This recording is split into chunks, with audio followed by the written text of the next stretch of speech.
home after all this and you're working with her because she must become the best version of herself. Because if the process, you don't get to closure, you don't get to deal with many things that we read on social media. You know, and you know, Raila was real. He was himself. Because even at time, oh yes, he was himself. He would just say it as it is. What you are afraid of saying, Raila said it.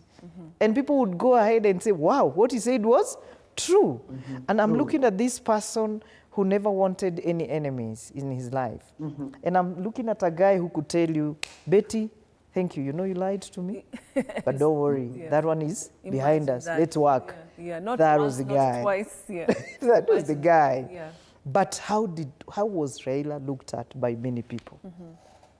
And that is why I'm saying, can we change the narrative of maybe how we talk about our leaders? Can we push more for leadership? You know, leadership is influencing, right? Whatever you want people to have, you do it, or whatever machinery you use to make sure they get there.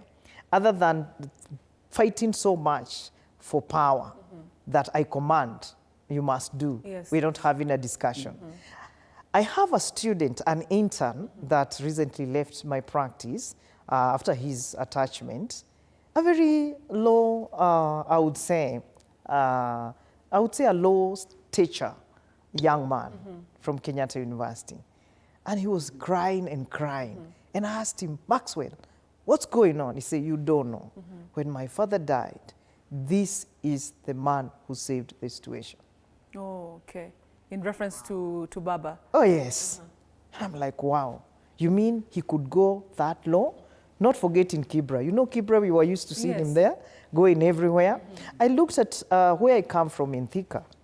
There's one lady I admire her values, I admire her ways of life, Mombingaru.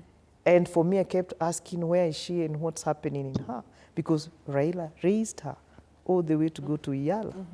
And I think the last speech he did in Thika, it's like he gave the whole history of why we shouldn't think tribal at all. We should see Kenya first, see yourself as a Kenyan first, before you go to your ethnic group, because it's also important. I'm sure we're all admiring and learning one or two tips from the Western community or the Luo community about how they mourn and how they celebrate.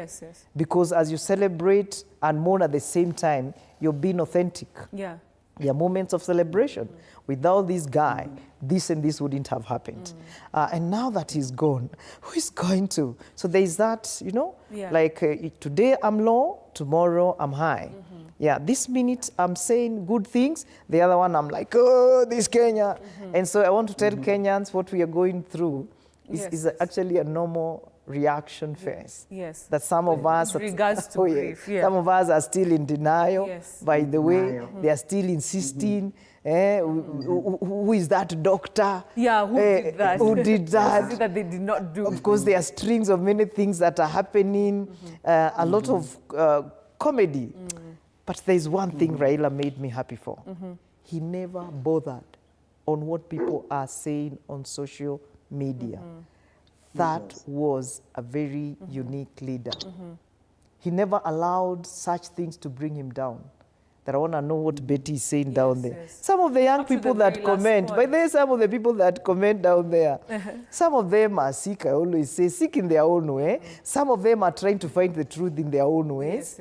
You cannot allow yourself as a leader to be pulled down to that level. And I've always said to the young people, sometimes when they know the truth, it shocks them. Right now, are you seeing all that flashy flooding of messages? No, they're like, oh, by the way, what did I say?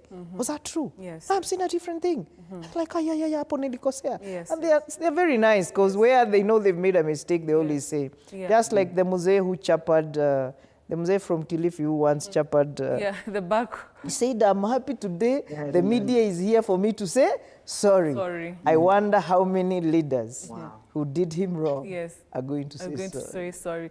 Pastor Sue also coming into the conversation with regard to, you know, the values